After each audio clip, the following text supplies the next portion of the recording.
जय श्री गणेश। नमस्कार। मैं आचार्य संजय द्विवेदी।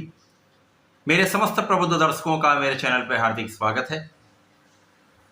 प्रिय दर्शकों, वर्ष 2024 में एक महापरिवर्तन हो चुका है।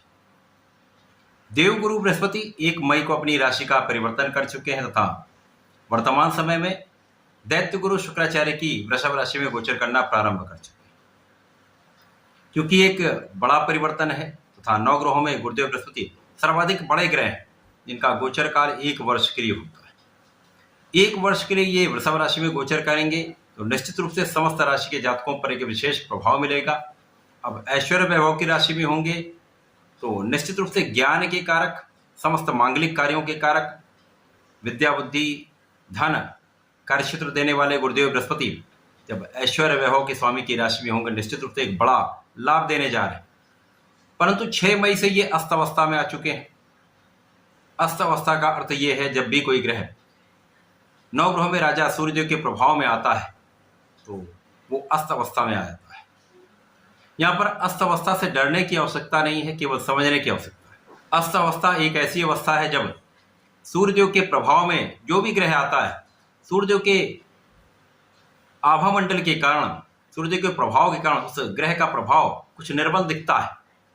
क्योंकि सूर्यदेव 9 ग्रहों में राजा है, राजा के समान ही इनका एक विशेष आभामंडल है, एक स्पेसिफिक ऑरा है, एक सामर्थ्य है, क्षमता है, प्रशासनिक कार्यों के कारक सूर्यदेव हैं, कॉन्फिडेंस के कारक सूर्यदेव हैं। तो जब इनका जो विशेष आभामंडल है उस आभामंडल के समक्ष जितने भी ग्रह हैं उनका प्रभाव क्षीण हो जाता है।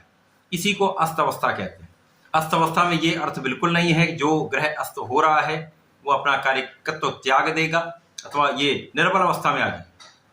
यदि ये ग्रह सूर्य के साथ मित्रवत भाव में है तो दोनों ग्रहों का आपसी प्रभाव एक दूसरे के बल को बढ़ाने वाला होता है, क्षमताओं में वृद्धि करने वाला होता है, एक विशेष लाभ मिलने वाला है। क्योंकि सूर्य और गुरु एक महा मित्र के भाव में होते हैं, महासंयोग बनाने जा रहे हैं। गुरु और शिष्य का संबंध है, राजा और मंत्री का संबंध है। तो इस प्रकार से एक विशेष लाभ की स्थिति बन रही। आज मैं वृश्चिक राशि के लिए इस महासंयोजन का, गुरु के अस्तकाल का तथा सूर्यदेव के राशि परिवर्तन का किस प्रकार का प्रभाव प्राप्त होने वाला है, किस प्रकार के भाव में वृद्धि हो सकती है, किस प्रकार से आप लाभ ले पाएंगे, इस समय को आप कैसे उपयोगी बना सकते हैं, यदि कहीं पर कोई समस्या है तो उसका कैसे निराकरण किया जा सकता है, संपूर्ण विश्लेषण मैं पूर्ण तरीके के साथ करने जा रहा हूँ। प्रिय दर्शकों, इस राशिफल को आप अपने लग्न के अनुसार भी देख सकते हैं, राशि के अनुसार भी देख सकते हैं। वृश्चिक राशि मंगल की राशि है तो मंगल के साथ सूर्य भी मित्रवत होते हैं, गुरुदेव भी मित्रवत होते हैं।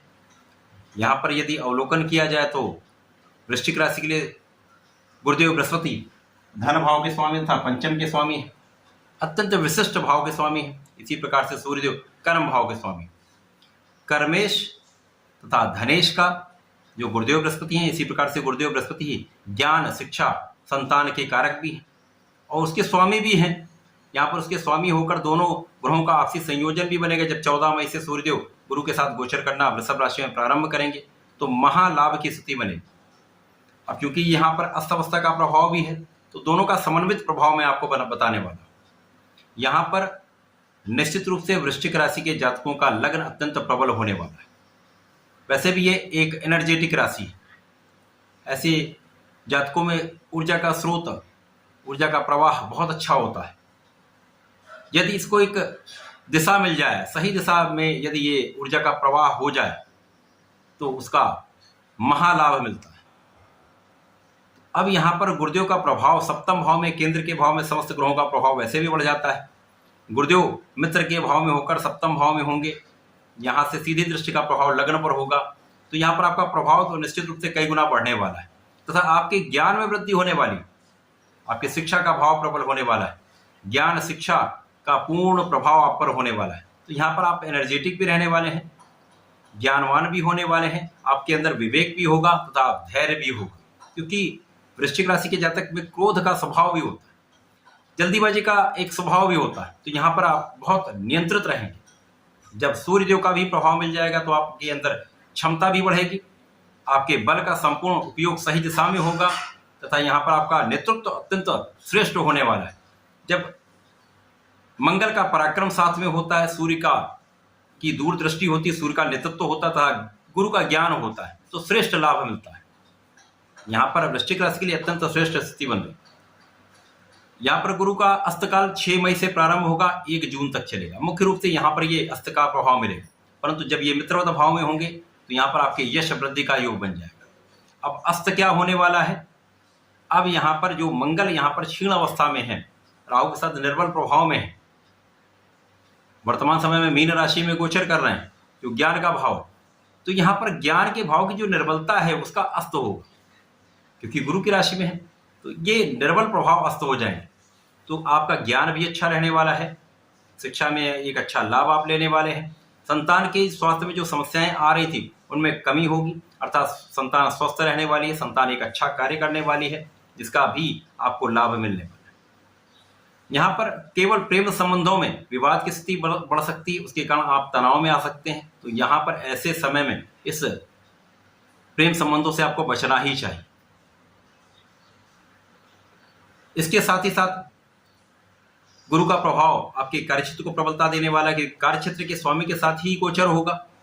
तो निश्चित रूप से समय में जो लोग प्रशासनिक सेवाओं में हैं, शासन प्रशासन में हैं, राजनीति में हैं, तो महालाभ यहाँ पर आपको 100% मिलेगा, क्योंकि यहाँ पर आपका प्रभाव बढ़ेगा, आपके कार्य की क्षमताएं बढ़ जाएंगी, आपके कार्यक्षेत्र में आपका नेतृत्व सर्वश्रेष्ठ लाभ देने वाला होगा, आप लोगों को साथ लेकर चलेंगे तथा आपका जो ज्ञान है वो विशेष रूप से आपके निर्णयों को सकारात्मक करने वाला है। आपके निर्णय भी दृढ़ रहने वाले हैं, उन निर्णयों का लाभ समस्त लोगों को मिलने वाला है। अब यहाँ पर लाभ भी बढ़ेगा, कर्म क्षेत्र भी सफल रहेगा, जहां पर आपको अच्छे पद की प्राप्ति हो सकती है, व्यापार में बड़ा लाभ मिल सकता है, आपका फंसा धन वापस आ सकता है, या जहां पर आपने इन्वेस्टमेंट किया, इन्वेस्टमेंट में एक बड़ा लाभ आप प्राप्त कर सकते हैं। सुखों के उपभोग का समय है, सुखों में वृद्धि का समय है, माता पिता का आशीर्वाद 100% मिलेगा। यहाँ पर आपका कॉन्फिडेंस भी बहुत अच्छा रहने वाला है। अब धैर्य भी है, कॉन्फिडेंस भी है, तो निश्चित रूप से आप बहुत सकारात्मक रहकर कार्य करने वाले हैं। इसके साथ ही साथ ये समय निश्चित रूप से आपकी प्रगति कराने वाला है। इस समय में आपको सफलता का श्रेष्ठ योग बन रहा है। सफलता तो आपको 100% मिलेगी यदि यहाँ पर आप संपूर्ण प्रयास करते रहते हैं, परिश्रम में कोई कमी नहीं करते हैं, पूर्ण निष्ठा के साथ अपने कार्य में लगे रहते हैं, तो ये समय आपके लिए सर्वश्रेष्ठ लाभ देने वाला है।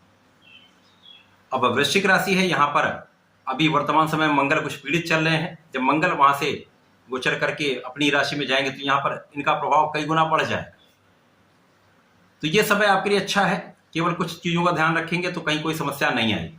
यहाँ पर आपको नियमित रूप से भगवान शंकर मोचन के शरण में रहना चाहिए, नित्य हनुमान चालीसा करनी चाहिए, वर्तमान समय में हनुमानाष्टक का पाठ अवश्य करना चाहिए। यदि आप ऐसा कर लेते हैं तो ओम हम हनुमताय नमः कर अपने कार्य पर जाते हैं तो कोई संकट आपके पास आने वाला नहीं, समस्त कार्यों में सफलता मिलेगी, काम बनते चले जाएंगे। तो ऐसा करके इसका लाभ लें। धन्यवाद, नमस्कार।